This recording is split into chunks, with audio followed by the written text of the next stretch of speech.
विद्याताई, आत्ताच्या सध्याच्या क्षणाला स्थानिक स्वराज्य संस्था हा फार मोठा महत्त्वाचा मुद्दा सगळ्या पक्षांसमोर आहे। राज ठाकरे आणि उद्धव ठाकरे एकत्र येणार अशी चर्चा एका बाजूला असताना आत्ताच्या क्षणाला राज ठाकरे आणि मुख्यमंत्र्यांची दुसरीकडे बैठक सुरू असणं आपण कसं पाहता याकडे?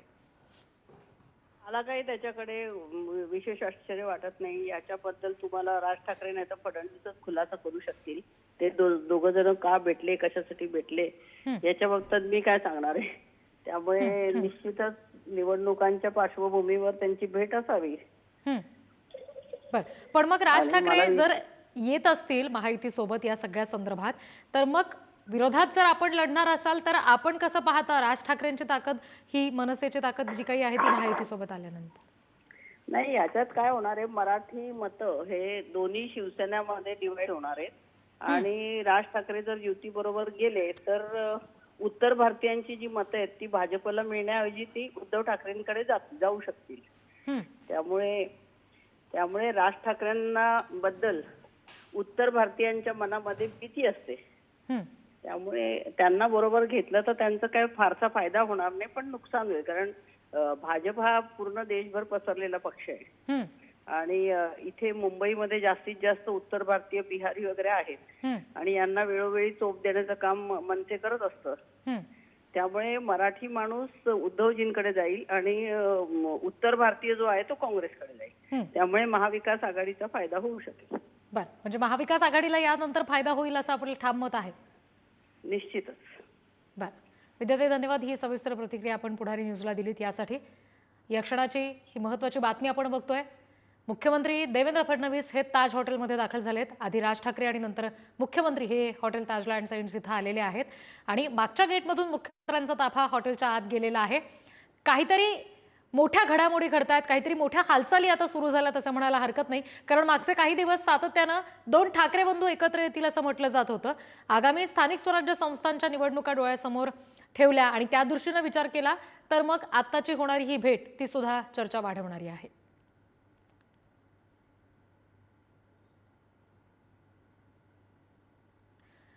आत्ताच्या क्षणाला आपल्यासोबत प्रतिनिधी सुशांत सावंत आणि श्रेयस सावंत जोडले गेलेले आहेत। सुरुवातीला मी श्रेयसकडे जाते। श्रेयस, काही वेळापूर्वी आपल्याला सांगत होते ते, कारण आत्ताच्या क्षणाला श्रेयस हे ताजलँड्स हॉटेल, जिथे या दोन्ही नेत्यांमध्ये सध्या भेट झालेली आहे, बैठक सुरू आहे आपण म्हणतोय, त्या हॉटेलच्या बाहेर उभे आहेत। तिथून आपण त्यांच्याशी पुढचे तपशील बोलून घेणार आहोत। श्रेयस, आत्ता नेमकं काय घडतंय तिथे? दोन्ही नेते आता आज जाऊन मला वाटतं जवळपास 15-20 मिनिटं झालेली आहेत। काय नेमकं घडतंय?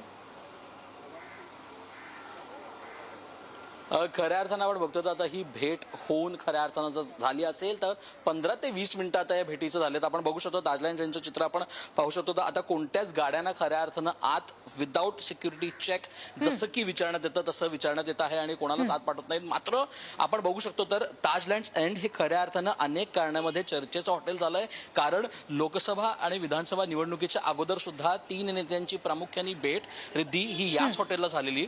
एकीकडे युतीची चर्चा, एकीकडे शिंदेंचं आणि राज ठाकरेंचं एकत्र येणं, अशा गोष्टीच्या चर्चा होताना ही भेट देवेंद्र फडणवीसांसोबत ही भेट आता एकदम आश्चर्यचकित प्रत्येक राजकारणातल्या लोकांना आणि पदाधिकाऱ्यांना हे होऊन जाते। त्याचं कारण एवढंच, कारण मनसेअध्यक्ष राज ठाकरे यांनी खऱ्या अर्थानं बिनशर्त पाठिंबा दिल्यानंतर अनेक पदाधिकारी असं सांगत होते कुठे ना कुठे हा बिनशर्त पाठिंबा आपल्यासाठी योग्य आहे का, असे प्रश्न नेहमी लोक उपस्थित करत होते। मात्र आत्ताच्या निवडणुका जिकडे हाकेच्या अंतरावर आहेत, मग महापालिकेच्या निवडणुका असो, त्या निवडणुकांसाठी मनसेला आणि मनसेअध्यक्ष राज ठाकरेंना आपल्याकडे वळवण्याचं काम मुख्यमंत्री देवेंद्र फडणवीस करतायत का, हा सगळ्यात मोठा प्रश्न उभा राहतोय।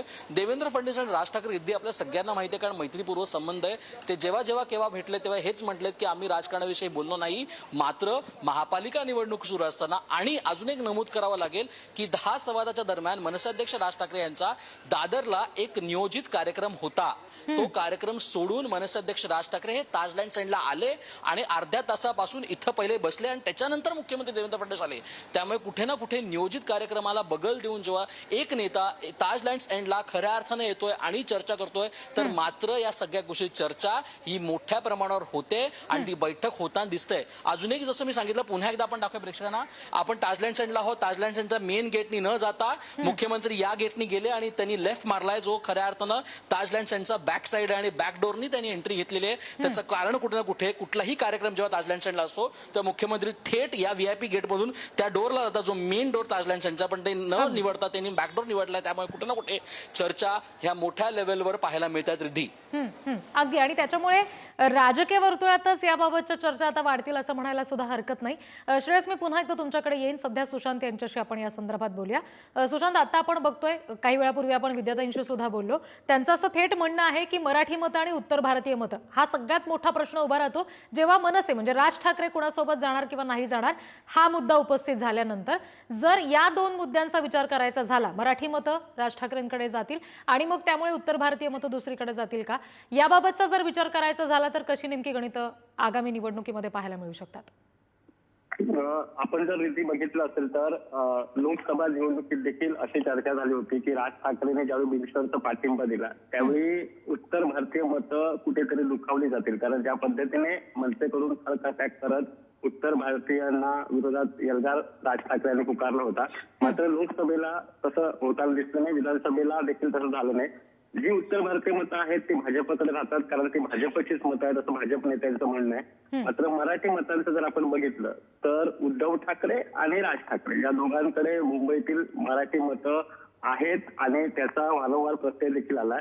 जर हे दोन बंधू एकत्र आले तर मराठी मतं जी आहेत ती या दोन भावांकडे जातील, शिवसेनेकडे जातील, उद्धव ठाकरेंच्या आणि मनसेकडे जातील. त्यामुळे कुठेतरी मराठी मतं, जर राज ठाकरे स्थानिक स्वराज्य संस्थांची निवडणूक वेगळे लढले तर मराठी मतांमध्ये विभाजन होऊ शकतं आणि दोन बाजूला मराठी मतं विभागली जाऊ शकतात. आणि यामुळे राज ठाकरेंनी वेगळं लढावं अशी देखील भूमिका भाजपच्या काही नेत्यांची आहे.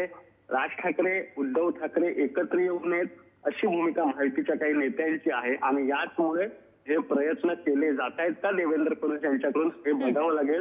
त्याचं प्रमुख कारण हेच आहे, ज्या वेळी मनसेला साथ घालण्याचा प्रयत्न केला गेला त्यावेळी देवेंद्र फडणवीस यांनीच महत्वपूर्ण भूमिका बजावली होती. ती मग लोकसभा निवडणूक असेल किंवा विधानसभा निवडणुकीच्या दरम्यान देखील अशाच पद्धतीने चर्चा झाल्या होत्या. मात्र अगदी आणि त्याच्यामुळे आता या बैठकीच्या ज्या काही चर्चा सुरू आहेत त्या नेमक्या कशा पद्धतीने पुढे वेग घेत आहेत, काय रूप घेत आहेत हे पाहावं लागेल.